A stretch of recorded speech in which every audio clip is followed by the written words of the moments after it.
Hello ಕನ್ನಡಿಗ, ಶರಣು ಶರಣಾರ್ಥಿ. ಇವತ್ತು ನಮ್ಮ ಜಾಬ್ ಸರ್ಚಿನ ಏನಪ್ಪ ಅಂತ ಹೇಳಿದ್ರೆ, ಮಂಡ್ಯ ಜಿಲ್ಲಾ ಪಂಚಾಯತ್ ರಿಕ್ರೂಟ್ಮೆಂಟ್ 2025 ಅಂತ ಹೇಳಿದ್ರೆ, ಮಂಡ್ಯ ಜಿಲ್ಲಾ ಪಂಚಾಯತಿಯಲ್ಲಿ ಗೌರವಧನ ಆಧಾರದ ಮೇಲೆ ಈ ಪಂಚಾಯತಿ ಕಾರ್ಯಕ್ರಮದಡಿ ಸಹಾಯಕ ಜಿಲ್ಲಾ ಸ್ವಯೋಜನ ವ್ಯವಸ್ಥಾಪಕರು ಹುದ್ದೆಯ ಭರ್ತಿಗೆ ಓರ ಹಾಗೂ ಆಸಕ್ತ ಅಭ್ಯರ್ಥಿಗಳಿಂದ ಅರ್ಜಿಗಳನ್ನು ಆಹ್ವಾನಿಸಲಾಗಿದೆ. ಹುದ್ದೆಗಳ ಭರ್ತಿಗೆ ಸಂಬಂಧಿಸಿದಂತೆ ಹುದ್ದೆಗಳ ಸಂಖ್ಯೆ, ಶೈಕ್ಷಣಿಕ ಅರ್ಹತೆ, ವೇತನ, ಅರ್ಜಿ ಸಲ್ಲಿಕೆ ದಿನಾಂಕ, ಹುದ್ದೆಗಳ ಬಗ್ಗೆ ಮಾಹಿತಿ, ಓವರಾಲ್ ಆಗಿ ಒಂದು ನೋಟಿಫಿಕೇಶನ್ ಬಗ್ಗೆ ಫುಲ್ ಮಾಹಿತಿ ನಾನು ನಿಮಗೆ ಈ ವಿಡಿಯೋ ತಿಳಿಸ್ಕೊಡ್ತೇನೆ. ಈ ವಿಡಿಯೋನ ಸ್ಕಿಪ್ ಮಾಡದೆ ಕೊನೆ ತನಕ ನೋಡಿ. ಮೊದಲನೇದಾಗಿ ನಾವಿಲ್ಲಿ ಹುದ್ದೆಗಳ ಬಗ್ಗೆ ಮಾಹಿತಿ ನೋಡೋದಾದರೆ, ಸಹಾಯಕ ಜಿಲ್ಲಾ ಸ್ವಯೋಜನಾ ವ್ಯವಸ್ಥಾಪಕರು ಅಂದರೆ ADPM ಇರ್ತಕ್ಕಂಥ ಹುದ್ದೆಗಳ ಅರ್ಜಿಗಳನ್ನು ಆಹ್ವಾನಿಸಲಾಗಿದೆ. ಕರ್ತವ್ಯ ಸ್ಥಳ ನೋಡೋದಾದರೆ, ಹುದ್ದೆಗೆ ಆಯ್ಕೆಯಾದ ಅಭ್ಯರ್ಥಿಗಳು ಮಂಡ್ಯ ಜಿಲ್ಲೆಯಲ್ಲೇ ಕೆಲಸವನ್ನು ನಿರ್ವಹಿಸಬೇಕು. ಎಲ್ಲಿರ್ತಕ್ಕಂಥದ್ದು? ಮಂಡ್ಯ ಜಿಲ್ಲೆಯಲ್ಲಿ. ಹಾಗಾದರೆ ಖಾಲಿ ಇರುವ ಹುದ್ದೆಗಳ ಸಂಖ್ಯೆ ಎಷ್ಟಪ್ಪ ಅಂದರೆ, ಒಂದು ಹುದ್ದೆಯ ಭರ್ತಿಗೆ ಅರ್ಜಿಗಳನ್ನು ಆಹ್ವಾನಿಸಲಾಗಿದೆ. ಎಷ್ಟಿರ್ತಕ್ಕಂಥದ್ದು? ಒಂದು ಹುದ್ದೆಗಳು.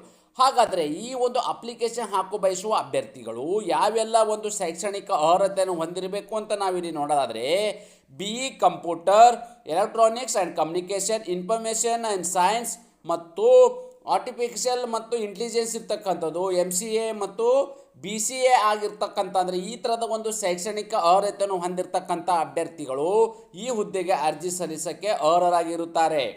ಅದೇ ರೀತಿ ಅಭ್ಯರ್ಥಿಗಳ ಒಂದು ವಯೋಮಿತಿ ನೋಡೋದಾದರೆ, ಸೆಪ್ಟೆಂಬರ್ 2025ಕ್ಕೆ ಅನ್ವಯವಾಗುವಂತೆ ಮಿನಿಮಮ್ ಇರ್ತಕ್ಕಂಥದ್ದು ಎಷ್ಟು? 21 ವರ್ಷ ಇರಬೇಕು, ಮ್ಯಾಕ್ಸಿಮಮ್ 40 ವರ್ಷ. ಅಂದರೆ 2025 ಸೆಪ್ಟೆಂಬರ್ ಅನ್ವಯವಾಗುವಂತೆ ಮಿನಿಮಮ್ 21ರಿಂದ 40 ವರ್ಷದ ಒಳಗಡೆ ಇರ್ತಕ್ಕಂಥ ಅಭ್ಯರ್ಥಿಗಳು, ವಯೋಮಿತಿಯಲ್ಲಿರ್ತಕ್ಕಂಥ ಅಭ್ಯರ್ಥಿಗಳು ಈ ಹುದ್ದೆಗೆ ಅರ್ಜಿಗಳನ್ನು ಸಲ್ಲಿಸಬಹುದಾಗಿದೆ. ಹಾಗಾದರೆ ಆಯ್ಕೆ ಇರ್ತಕ್ಕಂಥ ಅಭ್ಯರ್ಥಿಗಳಿಗೆ ಪ್ರತಿ ತಿಂಗಳು ಸಿಗ್ತಕ್ಕಂಥ ಮತ್ತು ಮಾಸಿಕ ವೇತನ ಎಷ್ಟಪ್ಪ ಅಂದರೆ 30,000 ರೂಪಾಯಿವರೆಗೂ ವೇತನವನ್ನು ನೀಡಲಾಗುವುದು.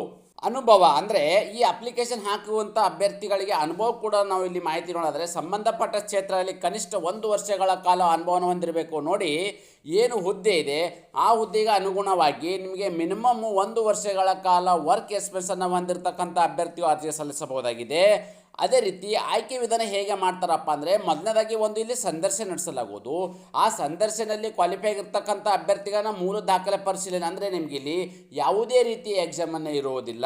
ಡೈರೆಕ್ಟಾಗಿ ನಿಮ್ಮ ಕ್ವಾಲಿಫೈ ಆಧಾರದ ಮೇಲೆ ಸಂದರ್ಶನ ಮಾಡಲಾಗುವುದು. ಸಂದರ್ಶನದಲ್ಲಿ ಕ್ವಾಲಿಫೈ ಆಗಿರ್ತಕ್ಕಂಥ ಅಭ್ಯರ್ಥಿಗಳನ್ನ ನಿಮ್ಮದು ಡಾಕ್ಯುಮೆಂಟ್ ವೆರಿಫಿಕೇಷನ್ ಮಾಡಿ ನೇರ ನೇಮಕಾತಿ ಮಾಡಲಾಗಲಿದೆ.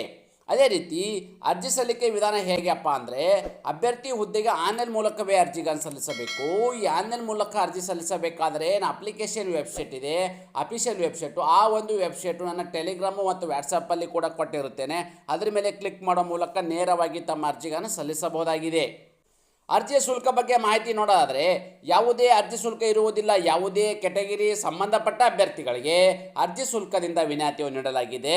ಅರ್ಜಿ ಸಲ್ಲಿಸಲು ನಿಗದಿಪಡಿಸಿದ ದಿನಾಂಕದ ವಿವರವನ್ನು ನಾವು ನೋಡೋದಾದರೆ, ಅರ್ಜಿ ಸಲ್ಲಿಸಲು ಪ್ರಾರಂಭ ದಿನಾಂಕ ಅಕ್ಟೋಬರ್ 27, 2025 ಅಡಿ ಪ್ರಾರಂಭವಾಗಿದ್ದು, ಅರ್ಜಿ ಸಲ್ಲಿಸಲು ಕೊನೆಯ ದಿನಾಂಕ ನವೆಂಬರ್ 10, 2025 ಇಷ್ಟರ ಒಳಗಡೆ ತಮ್ಮ ಅರ್ಜಿಗಳನ್ನು ಸಲ್ಲಿಸಬೇಕು. ನೀವು ನಮ್ಮ ಯೂಟ್ಯೂಬ್ ಚಾನಲ್ಗೆ ಮೊದಲ ಬಾರಿ ಭೇಟಿ ನೀಡಿದರೆ ಸಬ್ಸ್ಕ್ರೈಬ್ ಜೊತೆಗೆ ಬೆಲ್ ಐಕನ್ ಕ್ಲಿಕ್ ಮಾಡೋದನ್ನು ಮರೆಯಬೇಡಿ. ಅದರ ಜೊತೆಗೆ ನಾವು ಕೊಟ್ಟಿರುವ ಉದ್ಯೋಗ ಮಾಹಿತಿ ನೀವು ಇಷ್ಟಪಡುತ್ತೀರಿ ಎಂದು ಭಾವಿಸುತ್ತೇನೆ. ಈ ಉದ್ಯೋಗ ಮಾಹಿತಿ ನಿಮಗೆ ಇಷ್ಟವಾದರೆ ನಿಮ್ಮ ಫ್ಯಾಮಿಲಿಗೂ ಫ್ರೆಂಡ್ಸ್ಗೂ ಶೇರ್ ಮಾಡಲು ಮರೆಯದಿರಿ.